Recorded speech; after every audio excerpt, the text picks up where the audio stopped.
Hello. Assalamu alaikum. We have a very distinguished panel to speak about Pakistan and Afghanistan, what perspectives after NATO. I'm joined by Mr. Philipp ACKERMANN to my extreme right. He is head of the task force on Afghanistan, Pakistan for the German Foreign Office in Berlin. And one of his distinctions is that he has served a term in the embassy in Morocco. Then we have Mustapha Kazi. He's former Foreign Secretary of Pakistan and a career diplomat. He's now consulting in energy sector. Then we have Torek Farhadi. He's a senior banker. He served with Islamic Development Bank, and he was spokesperson for Mr. Kazi. To my left is Fouzia Koufi, an Afghan politician and women's rights activist, originally from Badakhshan province, and she is Vice President of the National Assembly of Afghanistan. She is contesting the next elections in 2014 for presidency, and she has just received an award for her contribution to women's rights. Then you have Mr. Vygaudas, a European Union Special Representative and head of EU mission for Afghanistan. He's been a former foreign minister. Then I introduce you to Mr. Marc Ellenbogen, who is president of Global Panel Foundation, former member of the National Advisory Board of US Democratic Party. He's a philanthropist and entrepreneur. Then we have Mr. Omar, who is former spokesperson for the Ministry of Foreign Affairs of Afghanistan, and he's a career diplomat, currently a senior analyst with United States Institute of Peace in Washington. We have a very tremendous panel which is really going to discuss almost all facets of Afghanistan and Pakistan issues concerning NATO and its exit and its current situation. We'll start with the distinguished panelist on my extreme left, Mr. Fouzia Koufi, to explain to her as to what she expects to see in Afghanistan in the next few years. We will go for 5 minutes to each panelist, and then we'll go for a second round. We'll soon come to you for question answers, and we'll wait for the questions to be collected, and then there will be a collective response. Thank you. Before coming to the question, I'm sure within the audience,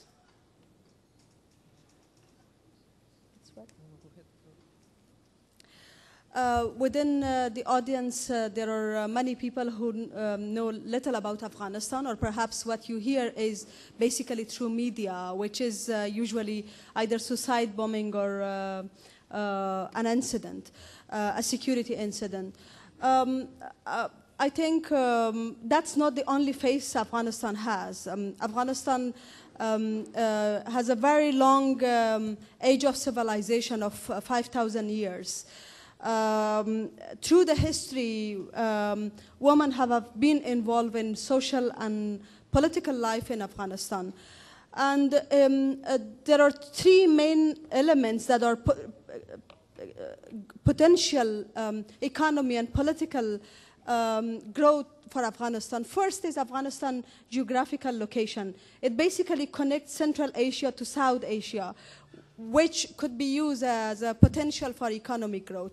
Second is Afghanistan natural resources. It's a country which has billions of dollars underground, which has not been used because of the war and because of the conflicts. And third is Afghanistan values and culture and its young nation. This is something we hardly talk about it, and especially in the last 10 years, I think the good step forward in Afghanistan have been this positive perspective change, which it's not a building that we see it. It's not something that you could measure it. The perspective change from Afghan public that they want to see in peace and prosperity, like many nations around the world. They want their girls to go to school, they want their boys to go to school, and they want to live with the minimum standards of any nation. That is like something which we hardly hear about Afghanistan. Now, Post-2014, 2014 is a very critical year, and everybody, basically this is the topic of discussion in each and every Afghan dinner or lunch. We keep hearing about it. For me, there is two scenarios post-2014. There is a best case scenario and there is a worst case scenario. The best case scenario is that we in Afghanistan have a political transition before the military transition, before the foreign troops leave. And that political transition means Afghans are able to have elections, and a strong, credible government takes responsibility, and then that government paves the way for a military transition of the foreign troops withdrawal. Right now, if you look at the situation, there are Afghan forces, security forces, are able to take responsibility in, with the support of international community, but in some operations they are taking responsibility alone. And let me tell you that Afghanistan history is full of all those fights for sovereignty and freedom. So we're not concerned about really falling apart after 2014. We think that there is Afghanistan, that there is that interest and enthusiasm within Afghan society and motivations among our forces that take responsibility, and they become so alerted and sensitive when they know that there is a, that they are at risk of foreign occupation of any country. So there is that interest. What we need to do is we need to make sure that there is a political vision being created for Afghanistan. That political vision includes economy vision, like we use the natural resources plus other potential growth to create jobs for Afghans, because insecurity and lack of development or lack of job creation are interlinked. Many young boys go join Taliban because there is because there is no job within Afghan society itself. So what we need to do is to create jobs and create an economy vision, plus a political vision for the people of Afghanistan. That means that democracy will survive in Afghanistan. We need to make all the efforts in the coming 3-4 years to make sure that democracy actually survives, because the alternative for not having a democracy in Afghanistan would be the return of Taliban. And this is certainly something people of Afghanistan will not want it. People of Afghanistan today are not people of Afghanistan of 1996 or 1992 when Taliban or the civil war was in Afghanistan. Back by then, Taliban came easily to rule the country with a message of security and protection for civilians. I don't think they can come with that message again. I think changes have come from the society. I don't think they will come with that ideology to rule Afghanistan again. Any government that would like to be in power and rule Afghanistan should make it clear that they will allow people of Afghanistan to enjoy the basic freedom. Like they let the girls to go to school, they let women to enjoy the basic freedom of human rights. I don't think now Taliban could actually deprive my daughters the way they could deprive me from education. Because I think my daughters now know how to use the social network, how to use Twitter and Facebook, and how to send their messages to the world. So these are an example of new Afghanistan. In the meantime, one has to be careful of the worst case scenario, which is, the neighboring countries trying to reshape themselves to influence the situation post-2014. They try to support certain militias and Taliban groups within Afghanistan so that they rule Afghanistan military-wise. That is also the concern, and that's a valid concern. But we need to make sure, also our international friends, to make the withdrawal from Afghanistan a responsible withdrawal. That means we need to plan the exit from Afghanistan based on the ground realities in Afghanistan, not based on the ground realities of your own countries, what's happening, financial crisis or politically in your own country. That cannot be a driving factor for withdrawal in Afghanistan. We know that Afghanistan is not anymore a popular subject in your public, but in the meantime, we should realize that the security in Afghanistan will have a greater impact to the security in the world. And we should be alerted that if Afghanistan is left alone to where it was before 2001, when even there was no EU or US or most of the countries represented in Afghanistan. If Afghanistan is taken back to those countries, certainly there will be more security risk, and the risk will be not only to Afghans, we are a victim of terrorism, but also to the rest of the world. So therefore, I think it's important that we have this political transition and make sure that people of Afghanistan are given the required hope that we will not allow, under whatever situation, that the democracy fell apart in Afghanistan. Thank you. If you are tweeting, there is a hashtag MEDays 2012. If you use that, it will help others follow this conference and this session. So please use hashtag MEDays for tweeters. Now I turn to the other important aspect of this session, and that is what would be Pakistan's perspective after NATO leaves. And I am moving to Mr. Mustapha Kamal Kazi. He's a career diplomat, and he has 5 minutes as well. Thank you very much, Mr. President. I'm heartened to hear our lady speaker, Madam Koufi. People of Afghanistan and Pakistan have paid tremendous human cost following the Soviet invasion of Afghanistan in 1979. And we have to look into the historical perspective to search the solution of the situation that we are in today. Both the people of Afghanistan and Pakistan have paid a very, very high human price. I can't recognize, even my country, we have not been at war, or we were not occupied by the Soviets, but I can't recognize Pakistan that existed 30 years back when I was a young man.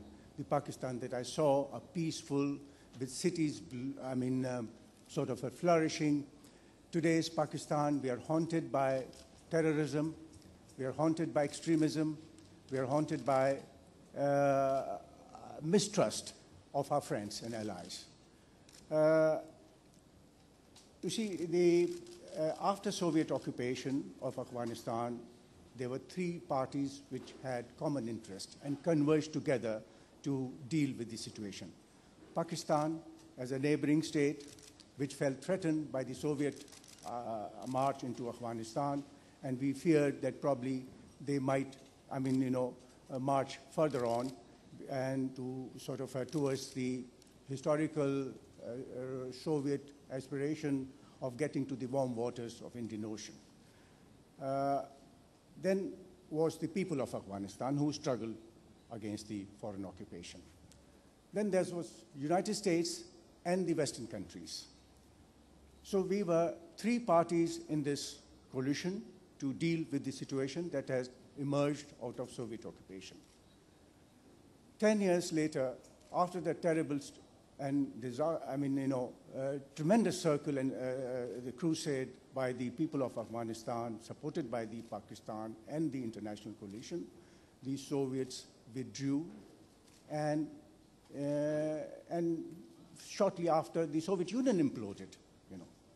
And then the United States, which was the main force behind the struggle against the Soviet occupation in Afghanistan, which had tremendous resources, which put tremendous resources at the disposal of people of Pakistan and Afghanistan and all those who wanted to fight. There was an international coalition of international fighters, Islamic Mujahideens, who were brought into Afghanistan. They were indoctrinated with extremist ideologies to fight against the Soviet Union. So after the collapse of Soviet Union, the United States departed, leaving us to, in terrible situation to wipe out all the debris of this great battle, the last battle of the Cold War. I think that was very wrong. And this is something that we should be reminded today, that what happens after the US forces withdraw in 2014? What kind of situation they are going to leave behind? Was their goal only confined to dealing with counterterrorism that started, following the emergence of Taliban and Al-Qaeda, etc.? And now that Al-Qaeda is sort of dissipated totally, devastated, finished, so there is not much to deal with, and they would depart.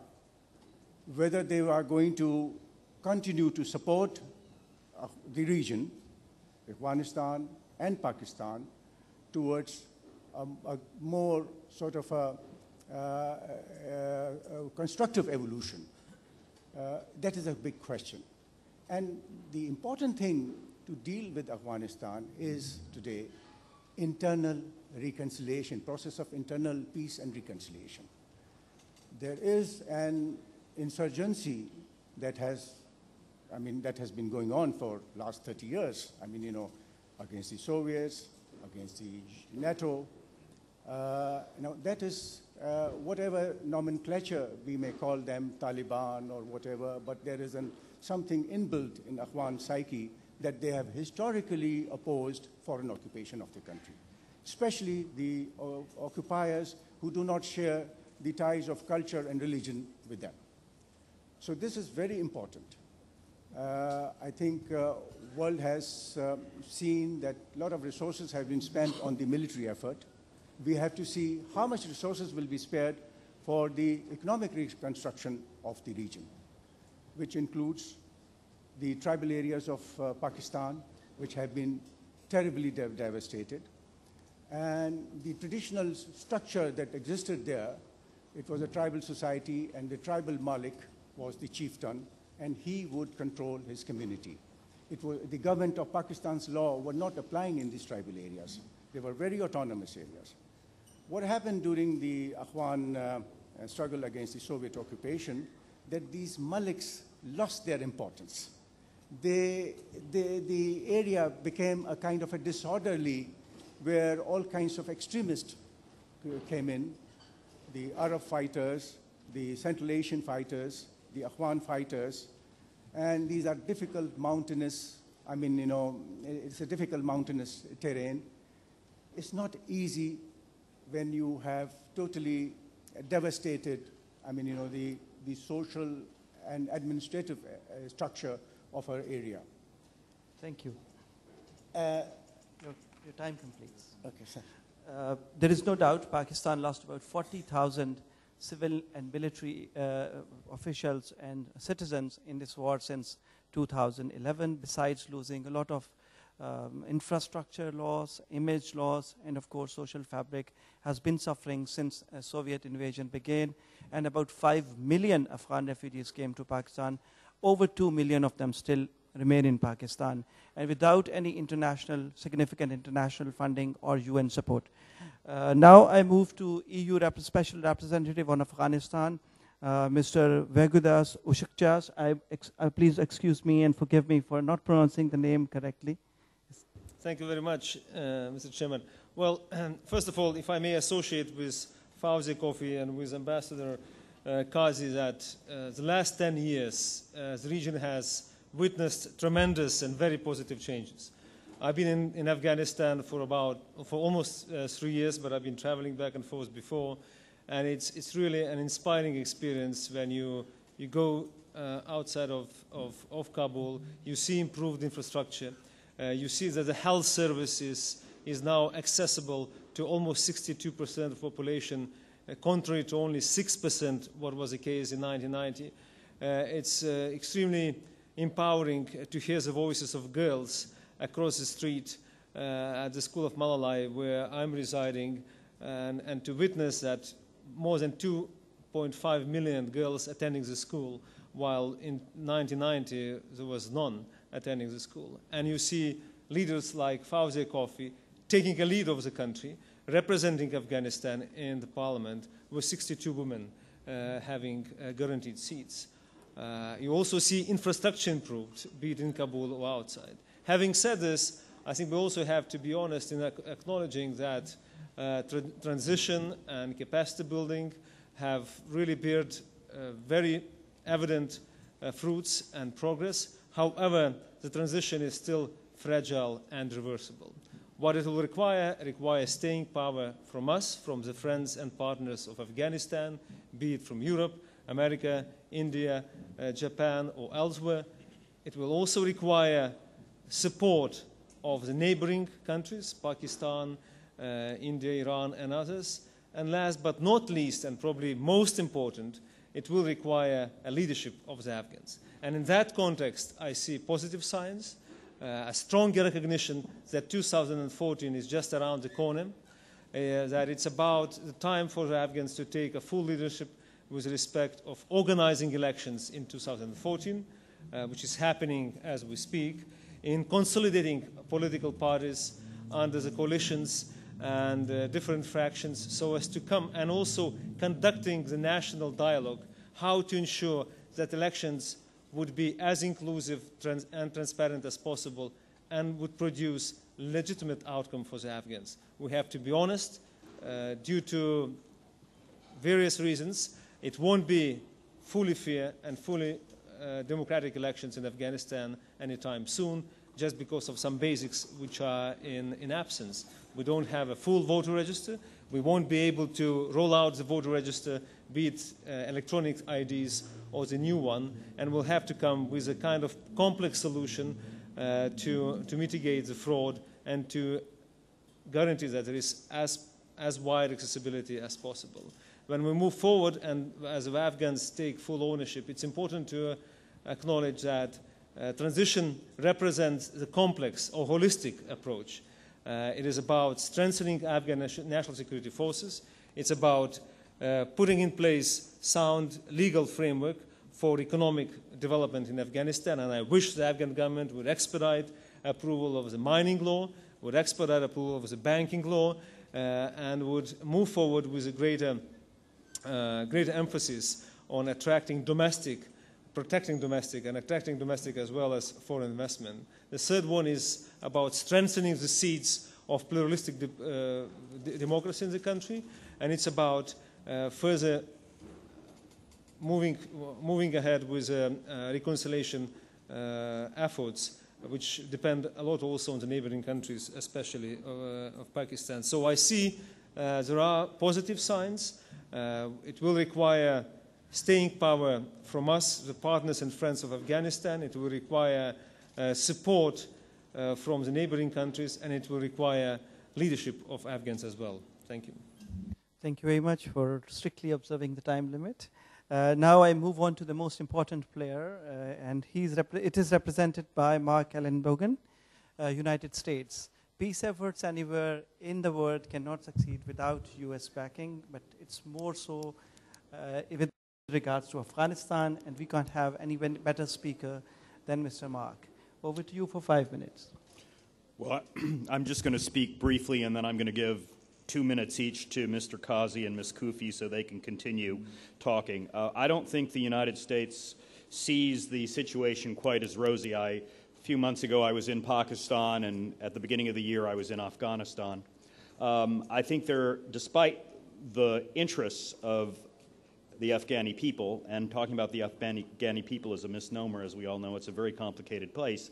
I think there is a deep sense in the United States that Afghanistan might be a failed state, and that without it even having had the proper chance, Ms. Koufi, as you will say, of becoming one. We've probably played a role in that, partially because of our confusing policies, partially because we rely too heavily on the military, partly because we speak to the same people who are already speaking to us instead of finding people who don't agree with us to talk to.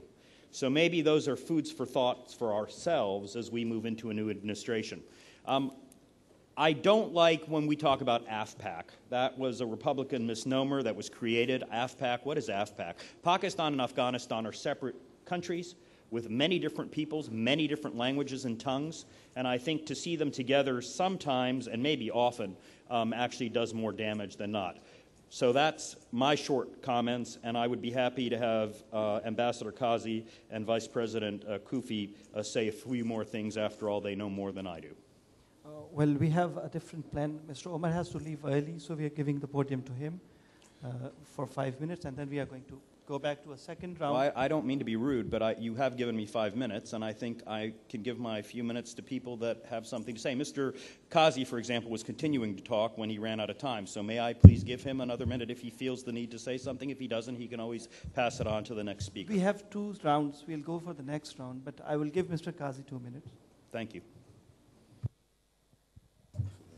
You see, Pakistan, United States, and people of Afghanistan have historically enjoyed a very close relationship, close sense of understanding and solidarity. Now, how to transform this historical relationship and solidarity into a meaningful move forward towards peace in the region? This is very important. I think, number one, the suspicions that exist in some circles in the United States and overall in Europe about Pakistan's sincerity and credentials, I think those suspicions have to be washed off and we have to move forward with as trusted friends and partners, as we have been historically so. This is one important requirement. Pakistan has always been asked to do more and do more. I think people of Pakistan are a bit tired of that. Mr. Chairman, you mentioned the losses that Pakistan has incurred in the post 9/11 scenario. We will go back to the cost that we paid during the struggle against the Soviet Union. Now, these are very. One has to take a composite view of the whole situation and move away from the suspicions or, making demands which are not justified by the circumstances. We are for a peaceful transition in Afghanistan. No other country would have so much interest in the peaceful transition in Afghanistan as Pakistan, because we are the ones who have paid physically the cost and price, you see. So we are there to support all efforts, but those efforts have to be not very unilateral in nature. They have to take along the entire Afghan society together and to build a kind of a process of reconciliation which will then be followed by process of reconstruction. And I think United States and Europe and EU have a great role to play in that. Over to Mr. Omar Samad. Thank you very much. Just want to first off thank the organizers for having us here and discussing Afghanistan and the region. And I also want to apologize for having to leave early today. I want to just focus briefly on 2 points here. One, lessons learned from the past, and secondly, choices that we have moving forward. And I will try to convey to you the feelings and perceptions that exist among Afghans across the board. I just finished a survey of Afghan political elites, and there are some very interesting data that is coming out of what across the board, across ethnic lines, across different regions of Afghanistan, our Afghan leaders are thinking about their past, their present, and the future. Afghanistan used to be a normal, stable, peaceful country until 1978. And it was so for several generations. So this is not a country that has been at war with itself or anybody else, where tribes are fighting each other all the time. That is not a right picture of Afghanistan. Number two, the people of Afghanistan are a freedom-loving people, and they even underwent a decade of democracy and democratic experimentation in the 1960s, where women had the right to vote, and the women had the right to work, and the women had the right to education throughout most of the 20th century. So this is not a country that was backward and had no history. As Mrs. Koufi said, this is a country with thousands of years of history and culture, and a crossroads of civilizations. Afghanistan and the people of Afghanistan today, where 70% of the population is made up of less than 30 years old. This is the internet generation today that has the majority in Afghanistan. And the same applies to other countries in our region. They would like to see a different country than what we have had over the last 30 years. Over 30 years, Afghanistan was destroyed. First by Soviet invasion and communist takeover, resistance by the Afghan people, and support from the outside. Unfortunately, some of our neighbors and countries in the region sometimes played a positive role and sometimes played a negative role. And Afghanistan was not able to create a sustainable political order after the Soviets left, even though the Afghan people wanted that. And we were occupied once by the communists and the Soviets. We fought them, and then later we had civil war and uncertainty because the United States walked away from Afghanistan at the time. And then we fell into the hands of terrorism and radicalism. And the people of Afghanistan do not want to go back to any of these experimentations from the past. So today's choices are very clear for the people of Afghanistan, regardless of whether you're Pashtun or Hazara, Tajik, or anything. They have a firm belief that the democratic process is the best one for the country. They have a firm belief that human rights and basic rights for all sectors of society, especially women and girls, has to be respected and has to be enshrined in the laws of the country in accordance with what real Islam is saying and not what Taliban Islam is saying, which is a deviation from grassroots Islam. And the people of Afghanistan understand that very well. They have had 10 years of experimentation with democracy, with development, with globalization, and with progress. This country has a lot of problems as well, because it inherited 30 years of conflict. So the choices today are either to go back to a form of Islamic or any other type of radicalism for the country, or to move forward towards a more maturing democracy. This is a democracy that has flaws. This is a political system that has flaws, but the people of Afghanistan are very keen on fixing these flaws, and they have to have that opportunity to do so. They want to have a better economy. The other choice is, do we want a region that is progressive, developing, and secure and stable, or do we want a region that is going to fall back into a geopolitical rivalry and geostrategic rivalries that will tear apart societies, that will tear apart economies, and that will make the young generation hopeless? These are the choices that we have. Pakistan has that choice as an important neighbor, so does Iran, and so do others. The West, including the United States, has engaged in one of the largest undertakings in recent times to build a country from scratch again.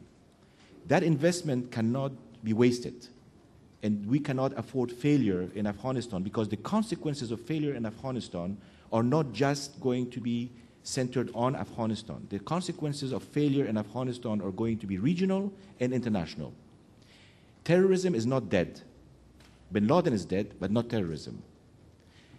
Radicalism is still a force to reckon with, and our people do not want to be radicalized. So if we want to do what our people want, we need to make sure that we move forward in the right direction. And I think that this is the big message that we have to give, is that the international community needs to understand they cannot fail, and they have to continue to support what the people of Afghanistan want. The people of Afghanistan have to organize themselves to give chance and opportunity and hope to the next generations, and the region has to have a bigger view of its future and not use radicalism and extremism as a tool for short-sighted objectives. Thank you. Thank you very much. Germany has been a very important player in this whole affair since since post 9/11, and we have Mr. Philipp ACKERMANN, head of task force on Pakistan, Afghanistan for the German Foreign Ministry. Floor is over to you. Thank you, Chair. Let me make a couple of points here in reaction to what has been said. My first point would be, I have to echo to what the Honourable Member of Parliament, Madam Koufi said. The image we have of Afghanistan in our media is distorted. It's not differentiated enough. It's only security focused. And what escapes totally to the Western and other public reading or following this media news is that there is normal life in Afghanistan. And the very fact that we have a woman parliamentarian sitting here running for president in 2014 is a proof of this normal life. The normal life is not good enough yet. It has to be improved. But we have come a long way since in the last 10 years. And I have to say, I hate to disagree with our American colleague here, but the Afghani people is not a misnomer at all. Afghanistan is one of the very few nations in this region which has a nation, which has a nationhood, a national identity. There are very different ethnicities, but unlike very many neighboring countries, there was always an Afghan nation, and the idea of nation building was a misnomer. It should have been state building, but not nation building. The nation is there. My second point would be that the title of this panel is not entirely correct. After ISAF withdrawal doesn't mean that the international commitment to Afghanistan stops. And I think, Madam Koufi, you made it very clear.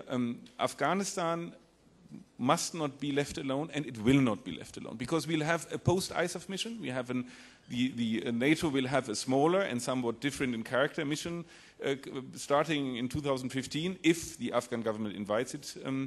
And we have, in Tokyo in the last conference in July, we have made commitments for the next 10 years of huge civilian engagement and commitment in Afghanistan. Now, I would say three things are paramount after this international commitment to Afghanistan in both aspects, military-wise, training and financing of the Afghan National Security Forces, and the civilian commitment to Afghanistan. Three things are paramount. First, the region. It has been mentioned before. The region must be involved constructively in what Afghanistan will become. And there I must say that something escapes the global media here, which is quite encouraging. That's the so-called Istanbul process. Afghanistan and Turkey have started a year ago a process involving all the neighbors in the wider neighborhood, including India, Saudi Arabia, Russia, in some sort of conference mechanism on confidence-building measures. That's something which has developed within a year, quite an impressive dynamics. And very important, neither the US nor its Western allies are at the forefront. It's a regional process. It's not, the Western alliance doesn't have a strong position in this process, and we've seen quite a success and quite an achievement. And I'm very confident that this progress will lead, including Pakistan, including Iran, including the Central Asian countries to the north of Afghanistan, will lead to a better understanding of the region, which might help Afghanistan. Interesting enough, you might notice that Afghanistan, who has been so far a subject of international diplomacy, now becomes an actor in the international diplomacy. You should see what the Afghan Foreign Ministry, how much it pushes for this regional process and how much it is in the driver's seat in this regional process. It's a huge progress, it's a huge achievement. My second point would be reconciliation. Ambassador Kazi mentioned it before. Reconciliation, paramount, but we should not forget at what cost. We have to think carefully what reconciliation means. Reconciliation can't be a deal in the back chamber of some presidential palace in Kabul and the insurgency sitting in Waziristan or wherever. It must be inclusive, and it must be, as we put it in the Bonn Conference document last year, it must be coming with some clear commitments. And one of these commitments, and I want to make that very clear here, is respect for the Afghan constitution as it stands right now. Because we want Fouzia Koufi to run for president, and that's why we need this constitution to be respected. And my third point here, before I close, is governance, and that I think is the most difficult one. We have to encourage the government of Afghanistan to perform better when it comes to the deliveries and the performance with its own people. So far, I think the government has now made, encouraging steps, but Vygaudas, you just said it, we would like the government to be more active, we would like the government to be more consistent and to be more sort of visionary when it comes to the politics for Afghans. Afghanistan is a country with a 30-year of war history. And that means, that I can say that as a German, that means a society is traumatized. It's very difficult to work with traumatized societies. I understand every family in Badakhshan in northeast Afghanistan who doesn't expect anything from the state in Kabul because it's far away and it has never proven to be really effective. That has to be changed. And that can only be changed within Afghanistan. We can encourage, we can help, but it must change within Afghanistan. It can't be done through the US or other allies. And my last point before I close, one I think important point is you should never forget that this international effort in Afghanistan is not an ISAF alone effort. When I served in Afghanistan, we had Bangladeshis offering microcredits, we had Iranians tarring the roads, we had Japanese schools, New Zealand projects, India, hospitals given by India and Pakistan. It's a world effort, and that has never been happening before. And that makes things also complicated, but it's also a great achievement internationally. Thank you. Yeah, thank you. You leave us with a very important aspect, and that is how far Afghans can deal with the situation themselves once the foreigners go. And can Afghanistan be self-reliant in terms of economic and other indicators? For that, we have an excellent speaker, Torek Farhadi. He has been economic advisor to President Hamid Karzai, and he has been working, he's still working in Geneva in a trade office. Over to you, sir. Well, thank you very much. I would like to rebound on what the ambassador said about the fact that the international community invested for now 11 years, a little more, as we say, blood and treasure in creating a model. And I think if we just say, okay, we are getting out of Afghanistan and Afghanistan will become a failed state, I think it will be a failure of the international community. I think we have to protect our investment. We have to go towards building a model because there will be other cases of intervention throughout the world. Mali is one near us. I think these cases need to be successful so that governments and people in countries that have the resources agree to participate in these worldly efforts in the future. So, key thing, I believe Afghanistan should not become a failed state. And we have 2 years to work on that. And I think we know a lot of things about Afghanistan. We know our mistakes. But as Ambassador Samad and Madam Koufi said, the Afghans, the majority of the Afghans, the young people, are yearning for peace and progress. We should leverage on that. We should preserve the progress that has been made in human rights, in women's rights, in the fact that Madam Koufi is here sitting with us and has ambitions to run for presidency. And we should maintain whatever democracy we have built in Afghanistan and strengthen it. Because we have to succeed this model. The West has to succeed this model because there will be other intervention opportunities in the world and we have to have a successful model. And we have invested a lot. The second point I have is that Pakistan and Afghanistan do have a common destiny. Pakistan is a country of 160 million people. Afghanistan is a country of nearly 30 million people. And now Iran, which is going to undergo a change of leadership next year and potentially change after more than 30 years, 34 years of what has been going on in Iran. There is a young generation of 70 million people, but a strong young generation that is also yearning for progress and peace, and I think we have to plan that in a regional way because the answers in this part of the world are very much regional rather than just one country.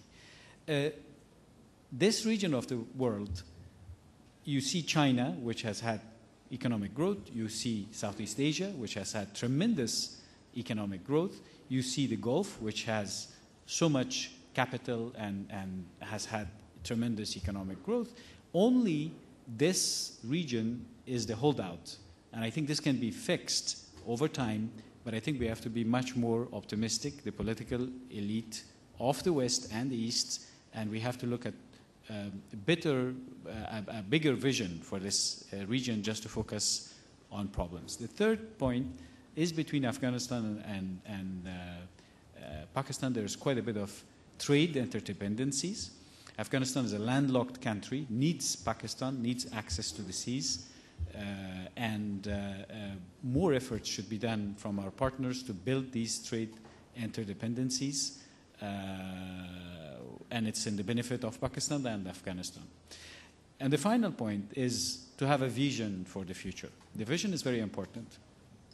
Presidential candidate Fouzia Koufi is talking about that, is that this vision for the young people, for the women and youth that are the majority of the population in Pakistan, in Afghanistan, and in Iran, and I will put Iran also in this discussion because of this impending change of leadership and potential change of what is going to happen in this region. In the next 5 years, you're going to have a difference.